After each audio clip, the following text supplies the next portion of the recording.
Before the season started, I said South Carolina State was going to the Celebration Bowl. I'm the only one who said South Carolina State was going to the Celebration Bowl. Welcome back to the CFL podcast, all right? And today, y'all, I'm going to just come out and say it. South Carolina State will be in the Celebration Bowl. I'm calling it. South Carolina State is going to represent the MEAC in the Celebration Bowl. I'm saying it. I'm sticking to it. All right, y'all. A lot of people are going Norfolk because to me those are most likely outside of the South Carolina State community. Anyways, I'm the only one outside of that community who said South Carolina State was going to be there. And long behold, guess what? They did. I also called for Jackson State. I called that matchup. That's one thing nobody else can say they did, right? Well, guess what? I'm saying it again. South Carolina State is going back to the Celebration Bowl. I'm confident on it. Book it right now. Take my word as bond. Them boys is going back, right? Barring injury, God forbid, or anything just tragic, they're going to be back. And I'm going to tell you why. In this video, we are going to talk about South Carolina State next year. Break them down as a team. Who are the key losses, the key returners, return starters, the notable additions that they have on the team. We're going to break all that down, right? So let's get started. But before I do, you can now become a member of the CFL podcast. You can now become a member of this channel. That's right. In the video, right below the video, I should say, there should be a button that says join. If you don't see that, the link will be in the description. It should be the first link in the description for you to join the channel. If you like my content and don't want to become a member, right, consider subscribing if you have not done so already, or sharing, or liking the video, or all three. It would really help me and my channel out as far as growing.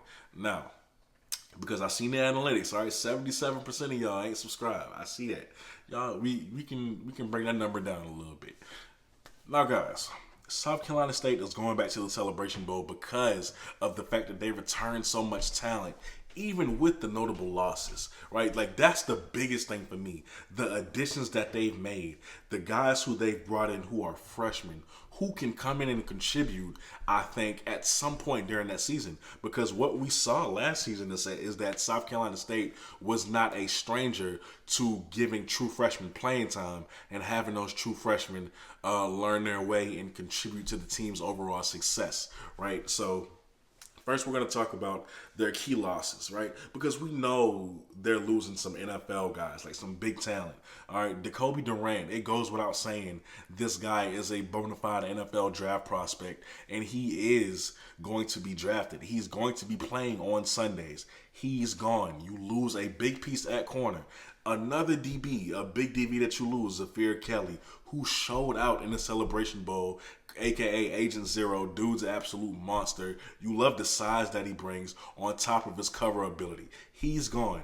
Chad Gilchrist at linebacker, you lost him, okay? Jalen Page, the unit of an offensive lineman, he's gone. Wolverine, your second option in the receiving corps, he is gone as well. The one who made that clutch catch thanks to a nice throw from Corey Fields on 4th and 19 in the Celebration Bowl, he's gone. So, what do you do, right? Like, where does South Carolina State go from here? You might be thinking, like, okay, they lost those guys. It's not looking too good for them. It's free game again. And I disagree, and I'm going to tell you why. Because, see, their key returners are still so much far ahead of a lot of schools in the MEAC. Maybe not Delaware. Delaware State is right there, but they're still above Delaware State. So, and North Carolina Central, right? So let me break this down a little bit. The key returners, and I'm gonna just go down the list.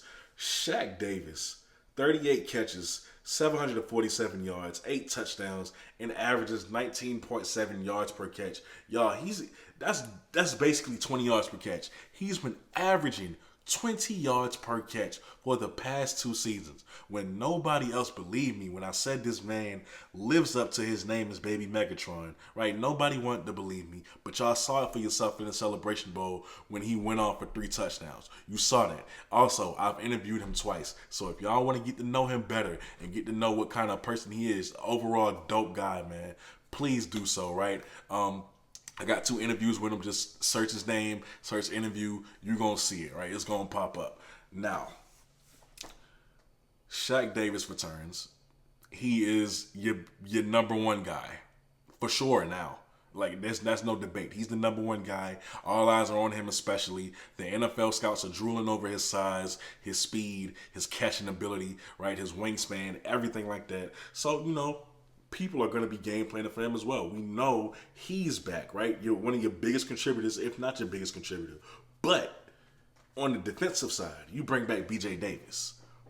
You bring back B.J. Davis, who is also an NFL talent.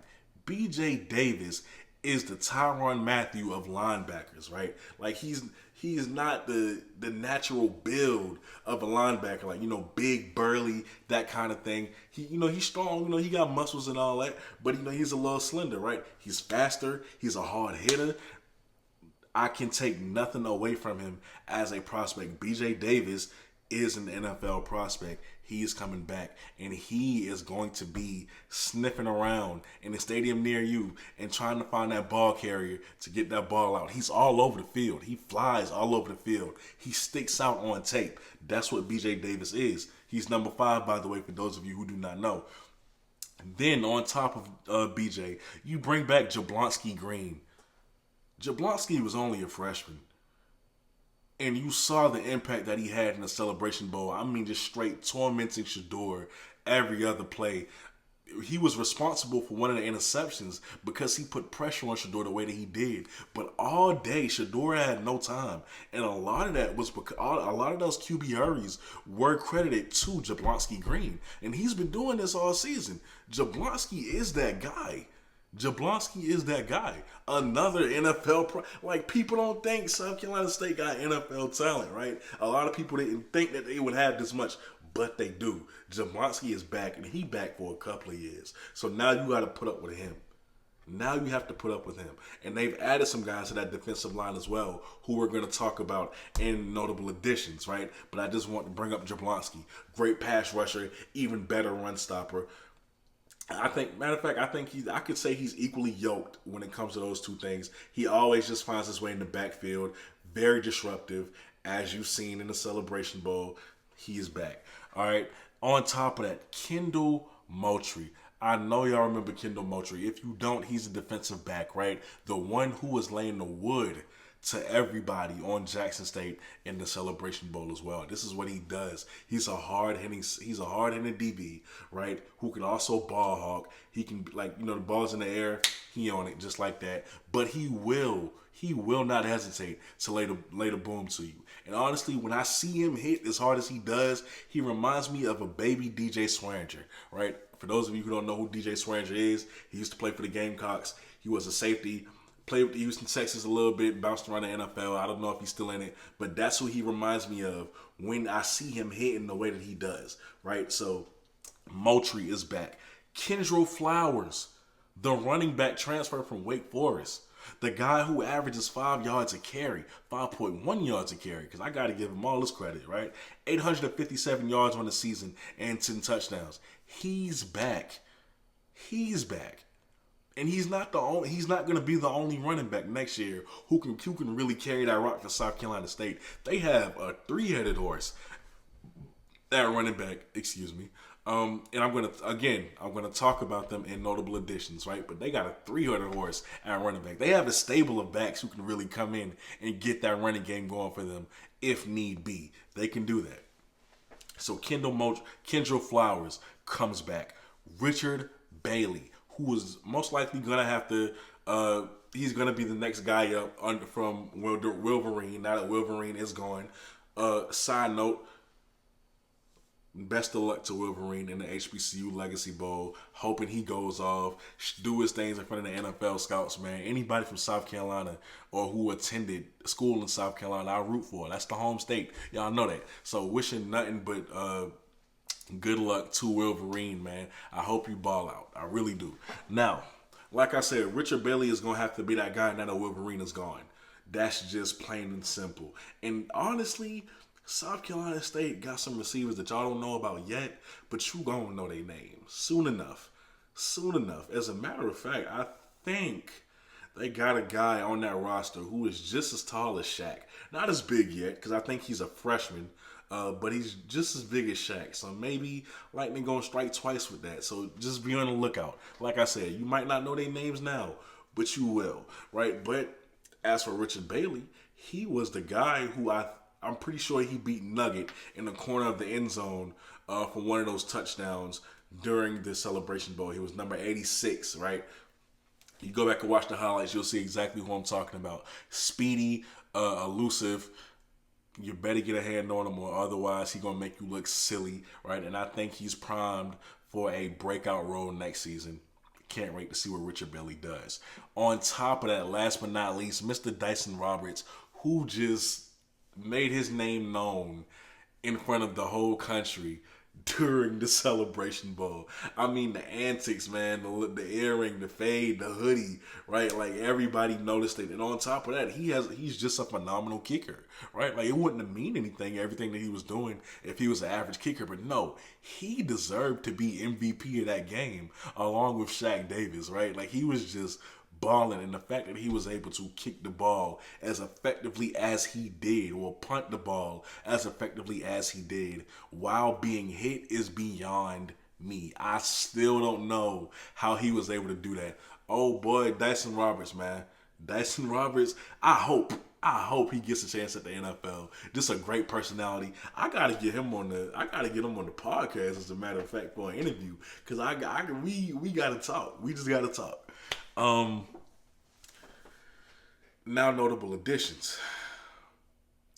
Dimitri Simmons, freshman running back from Goose Creek, is a game changer. I made a video on him. That video will be up as well. I'll put the picture up so at least y'all can see it anyway. He's a game changer. He's a guy who is a bona fide one-cut back, right? Like, he could contribute catching out of the backfield. If you let him get a full head of steam, it is over with, right? His change of direction is so nasty. Like, the way he just switches gears and makes it look so effortless, right? Like, you're in awe when you watch him. You're in awe when you watch him. And obviously, he's one of my favorite kids in South Carolina State's recruiting class, but he's not my overall favorite. But like I said, I'm a big fan of his, and I have went on record as saying that I hope he gets playing time his freshman year. I want to see what he can contribute in his freshman season, right? He has good build. Obviously, you always want to get bigger. That's for any freshman. But I just want to see what he's able to do in his freshman year. Hopefully, Coach Pugh gives this man a shot and don't just automatically redshirt him. You know, like, I want to see him on the field. I want to see him on the field. I can't stress that enough. Dimitri Simmons at running back. Him, Kendra Flowers, they're going to be a monster, right? Like, those two are going to be very hard to stop. On top of that, you got Avusier Kelly from Southwest Mississippi Community College. Now, he is a guy, first of all, please understand that South Carolina State does not really take transfers like that. So the fact that they, took a couple, I think they got another one from Furman, the linebacker, as well. But the fact that they took him, right, they were able to get these guys to come in and plug these holes, to be with Jablonski Green, to be with BJ Davis. It means the world for South Carolina State. You don't understand, right? Because now these guys bring experience. They bring production at the next level. You don't have to really, of course you have to do your job as coaching and mold these kids, right? But you can just bring them in and trust that these guys are gonna produce and hold things down the way that you were holding them down all last season. And that they're able to do that next season, right? That's what Avusier Kelly brings. He's a dynamic run stopper. What is South Carolina State good at? Stopping the run. That's what they've been good at last season. That's what they're gonna be good at again this season, right? Another reason why I think that defense is gonna be even more effective, even with the losses, in that they're gonna be right back in the Celebration Bowl. He's gonna be the anchor. Him and Jablonski Green are gonna be the anchor on that defensive line. And last but not least, my favorite prospect in South Carolina State's recruiting class, Mr. Marquise Bradley. Marquise Bradley is a star in the making. Understand me when I say that. like I said it in the video I made of him. I'm saying it again. He is a star in the making. He is South Carolina State's next star defensive back. He is an NFL talent. By the time he's done at South Carolina State, Marquise Bradley will be an NFL talent. Okay? I think he's 6'2", 6'3", over 200 pounds. And like when you look at it, his size is everything. I need y'all to understand that. To play DB, his size is everything, right? The way he can just get up in the air, his wingspan is so long, right? He can just get up in the air, just put one arm up and bat it down with so much ease. Like, it's easy for him. It's easy for him. He keeps his pad level low. He gets out of his breaks really fast, right? Good timing. I think he runs a 4.4. To be as big as he is, he runs a 4.4. Just an overall freak of nature. And once South Carolina State refines his game, it's over. It's over, man. I'm telling you. Marquise Bradley is a kid that I have to see start. Not start, right? Maybe he doesn't start in his freshman year, or maybe he does. But I need to see him on the field. I got to see Marquise Bradley on the field, and hopefully I can get him in on the podcast for an interview as well. So now that I've broken these things down to you, I told you the key losses, the return guys, and notable additions. You'll see for yourself, right, why South Carolina State is going back to the Celebration Bowl, in my opinion. Now, that's not to discredit Norfolk, but you lost Juwan Carter. I don't know who you have to replace him just yet. North Carolina Central is always a threat, right? I think their quarterback was a big reason. The offense as a collective was a big reason for why they were able to beat Alcorn in week 1, right? But I don't think that they, even with as good of a team as North Carolina Central has, I don't think they have enough to beat South Carolina State. I don't believe that. But if I'm wrong, of course I apologize, just like I did week 1 when I thought they were going to lose to Alcorn. So I definitely apologize if I'm wrong. I have no problem with that. But I'm just saying, South Carolina State, the home team, will be back in the Celebration Bowl. You heard it here first. Again, book it, write it down, remember it, take a picture, do whatever you got to do. Just know that I'm saying it again, just like I said it first at the beginning of the season. But you're watching the CFL podcast. I kept y'all here long enough. All right. I go by the name of Kobe, and I'm out. Peace.